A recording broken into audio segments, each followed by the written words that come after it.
لیکن اس کے کانسٹینٹینوپل پہنچنے سے پہلے ہی ان شرائط کی اطلاع روم پہنچ چکی تھی. پوری قسطنطنیہ میں بغاوت برپا ہو گئی اور سلطان الپ ارسلان کے اس دستے کو روانہ کرنے سے پہلے ہی قسطنطنیہ میں رومانوس کو ڈپوز کر دیا گیا، اس کا تختہ الٹ دیا گیا. جب یہ وہاں پہنچتا ہے تو اس کو گرفتار کر لیا گیا اور حتیٰ کہ اس کو اندھا کر کے جیل میں بھیج دیا، جہاں کچھ عرصے کے بعد یہ ہلاک ہو گیا. جب ان ساری باتوں کی اطلاع سلطان الپ ارسلان کو پہنچتی ہے تو وہ سخت جلال میں آتے ہیں اور اعلان کر دیتے ہیں کہ جو معاہدہ انہوں نے رومنز کے ساتھ کیا تھا وہ معاہدہ اب ختم ہو گیا ہے اور سلطان کو پورا اختیار ہے کہ ایسٹرن بائزنٹائن پروونسز میں داخل ہو کر قسطنطنیہ تک کے تمام علاقوں کو فتح کر لیں. اس کے بعد سلطان اپنی فوجوں کو بائزنٹائن سلطنت میں داخل کر دیتے ہیں اور تمام علاقوں کو فتح کرتے ہوئے بذات خود قسطنطنیہ کے سامنے پہنچ جاتے ہیں.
سلطان الپ ارسلان کے ایک جنگجو، ایک رہنما، ایک جنرل، ایک اسٹیٹسمن اور ایک اسٹریٹجسٹ ہونے کا اس بات سے اندازہ کیجئے کہ اپنی پوری زندگی میں ایک جنگ بھی انہوں نے میدان جنگ میں نہیں ہاری، اور امت مسلمہ کی پوری تاریخ میں وہ واحد حکمران تھے کہ جنہوں نے ایک رومن ایمپرر کو زندہ گرفتار کیا تھا.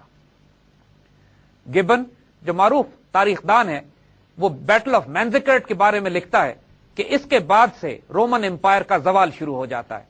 گو کہ اس کے بعد بھی 300-400 سال تک رومن امپائر اپنے آپ کو سنبھال کے رکھتی ہے، لیکن اس کی آب و تاب اس کے بعد کبھی بھی اس طرح نہیں ہو سکی جتنی اس شکست سے پہلے تھی. دوسری طرف سلطان الپ ارسلان نے ایشیا مائنر اور ٹرکی کے وہ تمام علاقے فتح کر لیے جو آگے جا کر مسلمانوں کے عروج کا مرکز بننے والے تھے. ترک تلواریں بہت طویل عرصے سے امت مسلمہ کی خدمت کرتی چلی آ رہی تھیں. سلطان الپ ارسلان بھی اس خوبصورت تسبیح کے دانوں میں ایک مضبوط دانہ تھے. سلطان الپ ارسلان کے بعد یہ علاقے عثمانی ترکوں کے لیے کھول دیے جاتے ہیں جو آگے جا کے خلافت عثمانیہ کی بنیاد انہی علاقوں پہ رکھتے ہیں جو بیٹل آف مینزیکرٹ کے بعد الپ ارسلان نے کھول دیے تھے. تاریخ اسلام کی عظیم ترین جنگوں میں جنگ مینزیکرٹ کا شمار ہوتا ہے اور عظیم ترین غازیوں میں الپ ارسلان کا. تقریباً اس کیمپین کے 1.5 سال کے بعد ماوراء النہر کی ایک کیمپین میں سلطان الپ ارسلان ایک قیدی کے ہاتھوں خنجر کے وار سے زخمی ہوتے ہیں اور انتقال کر جاتے ہیں. ان کی قبر پر مرو کے پاس جہاں ان کی قبر واقع ہے ابھی تک یہ کتبہ لگا ہوا ہے کہ تم میں جس شخص نے سلطان الپ ارسلان کا عروج دیکھا تھا آج وہ جان لے کہ وہ اس مٹی کے نیچے سو رہا ہے. ترکمانستان جو آج کا جدید ملک ہے اس نے سلطان الپ ارسلان کو ایک نیشنل ہیرو کی حیثیت دی ہوئی ہے، حتیٰ کہ جو 12 مہینے ہیں سال کے اس میں اگست کے مہینے کا نام تبدیل کر کے الپ ارسلان رکھ دیا گیا ہے. ترک قوم کے لیے سلطان الپ ارسلان عظیم ترین ہیرو کی حیثیت رکھتے ہیں. امت مسلمہ کے لیے بھی یہ ایک ایسے غازی، ایک ایسے بطل جلیل ہیں کہ جنہوں نے اس وقت امت کی آبرو کی حفاظت کی کہ جب بغداد تک مسلمانوں کو رومن سے خطرہ ہو گیا تھا. اناطولیہ فتح کرنے کے بعد سلطان الپ ارسلان نے جس شہر کو اپنا مرکز بنایا وہ قونیہ ہے. آج بھی وہ قونیہ ترکی میں جو شہر قائم ہے اور مولانا جلال الدین رومی کی نسبت سے بہت مشہور ہے. جلال الدین رومی اسی رومن بائزنٹائن امپائر کے مشرقی صوبے میں ہونے کی وجہ سے رومی کہلاتے ہیں. سلطان الپ ارسلان کی سلجوق ڈائنسٹی اس کے بعد بھی مسلمانوں کی خدمت کرتی رہی. ان کا بیٹا ملک شاہ ایک مجاہد کی حیثیت سے امت مسلمہ کے محافظ تلوار کی حیثیت سے سامنے رہا. یہ بیٹل آف مینزیکرٹ اور اناطولیہ پہ سلطان الپ ارسلان کی فتح بنیاد بنتی ہے اگلے کروسیڈ کے شروع ہونے میں، لیکن اس پر ہم آگے بات کریں گے اس وقت ہم اپنی توجہ ویسٹرن تھیٹر آف آپریشنز کی طرف لے کے جاتے ہیں کہ جہاں پر یوسف بن تاشفین اندلس کی طرف پیش قدمی کرنے کی تیاری کر رہے ہیں. اس پر انشاءاللہ آئندہ بات کریں گے.